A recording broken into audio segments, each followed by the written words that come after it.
Hey guys, Delt here. I made a bossing guide for Cave Troll and Cyclops about a week and a half ago, and it's gotten over 10,000 views already. So first off, thank you so much for clicking on it. And secondly, I hope you all have the best luck in your future Cave Troll and Cyclops runs. But I was also getting a lot of comments asking more questions about the bosses, and I'm wanting to go over some of those in this video. With that, we're going to be running through 2 different Goblin Caves boss runs, but I'm going to answer some questions that I can first in the lobby, and then after that, I'm going to go into the game and just try to answer them there. The first comment says, hey, let's say you're going into a game as a rogue with poison weapons and a rapier. How many hits would it take to take down the boss with a poor quality weapon? It deals 21 damage. And also, does hitting the boss's arm make it deal less damage? How much armor does the boss have, and would armor pen be worth it? For this video, both runs are going to be on rogue because I can't necessarily answer how many hits it'll take, but if you wanted to count them, that's cool. If not, you'll at least be able to see roughly how long both bosses are taking in 2 games. Hitting the arm does do reduced damage. Hitting the body is like normal damage, and hitting the head gives you a crit, just like you're fighting any other player or any other thing in the game. So when you're fighting both of these bosses, you're going to want to get as many headshots as you can to take them down even quicker. When it comes to armor pen and how much armor the bosses have, you can actually see all of this information, including their health, on a Dark and Darker wiki. I'm going to just have the link to that down in the description below if you want to find more information about it. And that wiki has a ton of information about the game. I don't usually look at those, but if you want to know all that information, it'll be there. And when it comes to gearing up for the fights, if you typically build armor pen, that's great. If not, if you just build some strength, physical power bonuses, or even additional or true fizz, those would be the best options. Then you're going to be able to take the bosses down quickly anyway. And I wouldn't personally recommend worrying about armor pen because it's worse of a stat than actually just getting true physical damage. But I know true fizz is expensive, so I'd just say to get strength and physical power if you're not trying to spend too much. When it comes to the fights, I'm just going to be doing this in norms with base kit to show that it's possible, and because most people are probably going to start learning the bosses in norms anyway rather than going directly into high roller.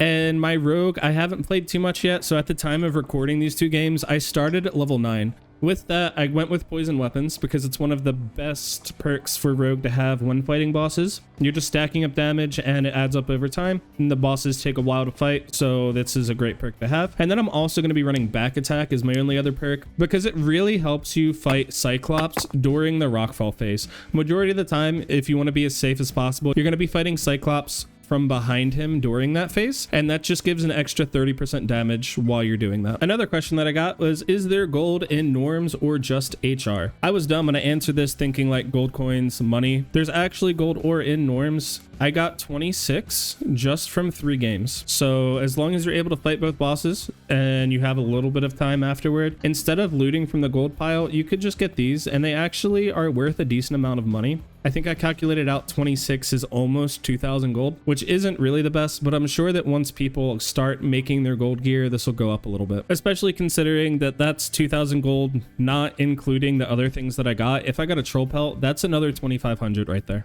All right, and so for the first game, I'm just going to do a full run through of the entire game. For the second one, I'm just going to show both bosses and the gold that you can get in the center. The reason for showing the whole first game is that I had another comment asking, how do you do all this and get out in time? Just run past all the normal enemies? The answer to that is yes. More specifically, if you're playing Ranger, Rogue, or Bard. Specifically Bard with Fermata, you will have enough interaction speed to just open doors and not really have to fight anything else. If you're doing this in high roller, you can still do that. You'll just have to bait out some of the attacks. So like you walk back to a goblin or whatever is going to hit you, and then as soon as it swings, you turn around, you open the door, and then you keep moving. And at this point, I'm just going to be quiet and let you watch it. And if there's anything else to say, I'll add it in. But we're heading to Cyclops right now because I started at the top of the map and figured it would be faster to get here than to Cave Troll. It was actually the same distance. I just like going this way for some reason. Also, if you run this way, there's an archer or a bola slinger right to the left when you get across this. I would recommend fighting that because if not, there's a chance it'll hit you.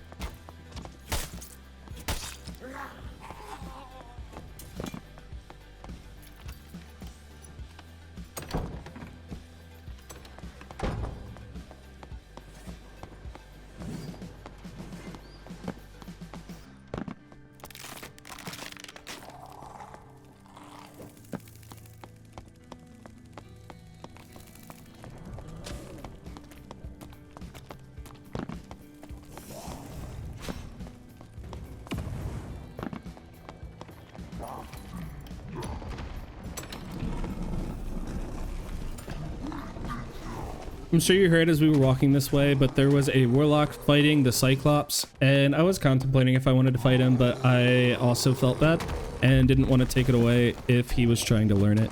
So I actually just walk around the room and I start heading to Cave Troll, but then he actually dies to it, so I have to come back anyway.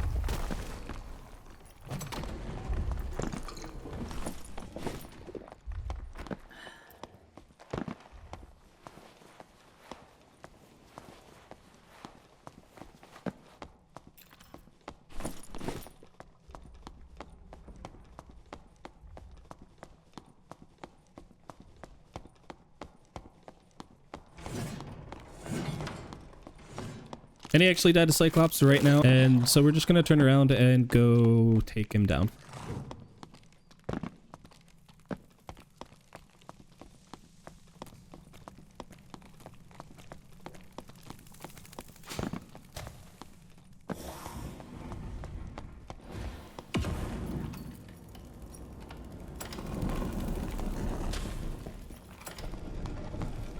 Most of the questions that I had were actually regarding Cave Troll and not Cyclops. So this is just gonna be me fighting him again, but there was a few asking about Rockfall Phase. With Rockfall Phase, you need to get the timing down. Other than that, I can't really help you. When he slams his first hit down, you're gonna jump roughly 1 second later. Every other slam after that is a half second. And this is a 2-phase thing. He's gonna do it twice before he dies in normals. In High Roller, it'll be 3 times.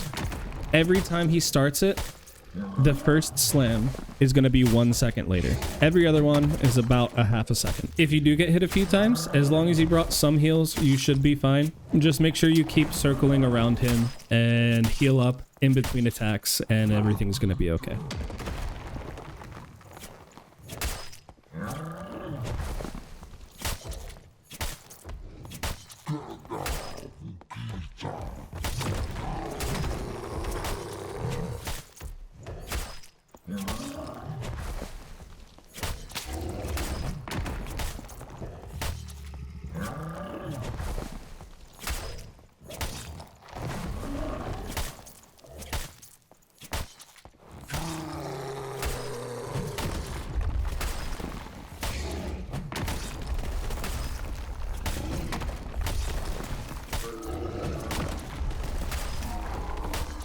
Also notice that after Rockfall Phase ends and I hit him a few times, as he's getting up, I start to back away from him. This is because if he does his stomp, it gives me more time to get away. And if this was High Roller and he used Petrify after, which happens if you have a lot of damage, then I'll be able to just run up to his side.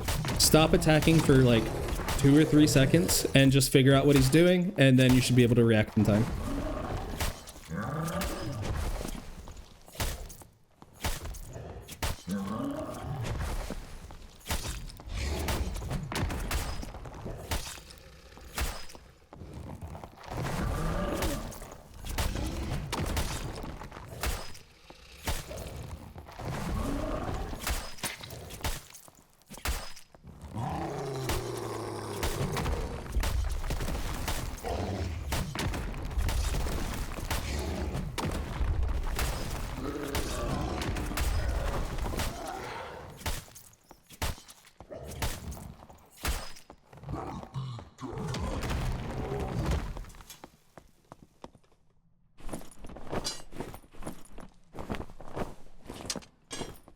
Alright, and now that we finished Cyclops, we're going to start heading over to Cave Troll now. Something good to know is that Cyclops is always going to be at the top left of the map, but 1 box in, so 1 box to the right of the top left, and 1 box down from the top left. Cave Troll is the exact opposite. You're going to run to the bottom right of the map, but 1 box in and 1 box up. A ranger tried to fight me here. I told him to go to Cyclops and just take all the loot that was there, because I was just going to get the gold anyway after I fought Cave Troll. No idea if he did or not, but that's why I sort of stopped here for a second.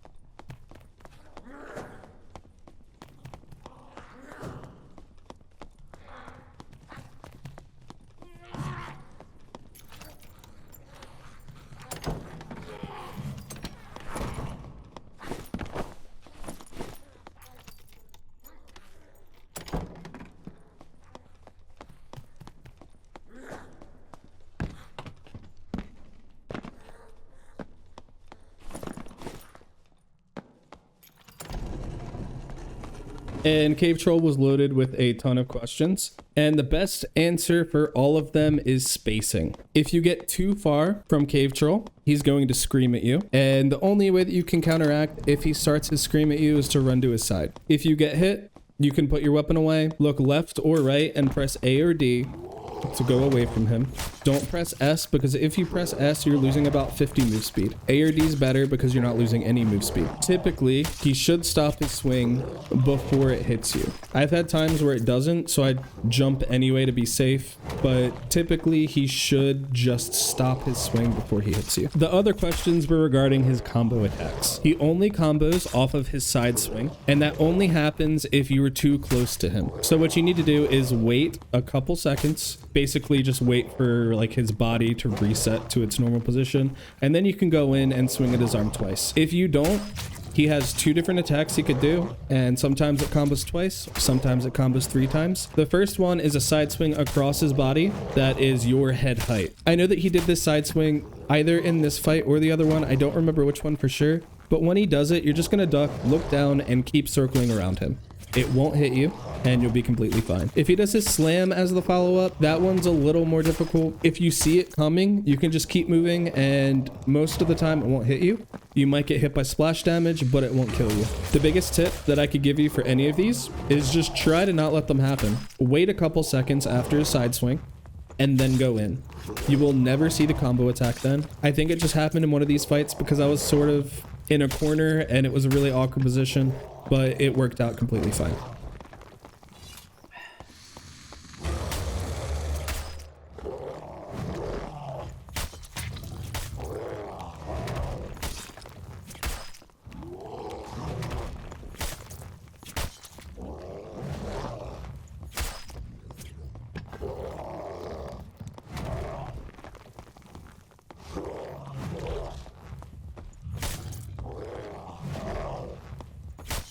The combo attack's actually coming up in a few seconds here.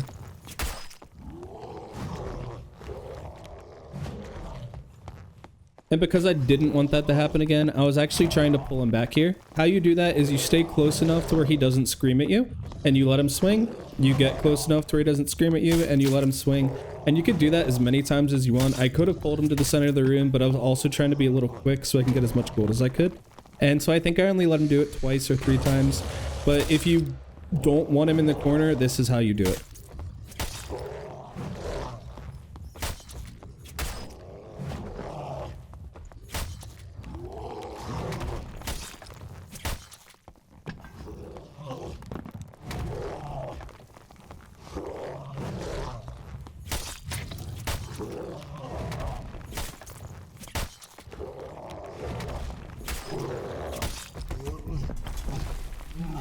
All right, now Cave Troll's down. We have about 5 minutes, so I think I take 2 or 3 to go loot the Marvelous chest and a couple gold veins, and then we get out of here. And then I'm just going to play these fights another time from another game and show you where 4 of the gold veins are. Somebody in my comments said there was 5. I could only find 4 though, but let me know where the one is that I missed if there is another.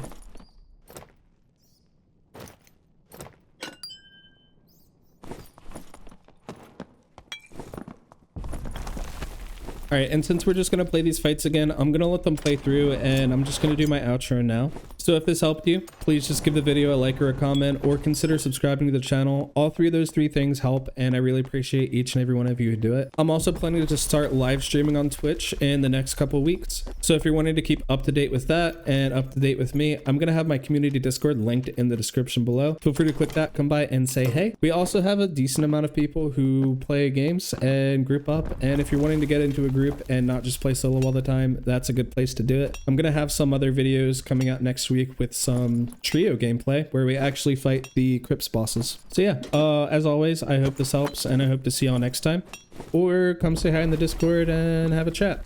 Peace.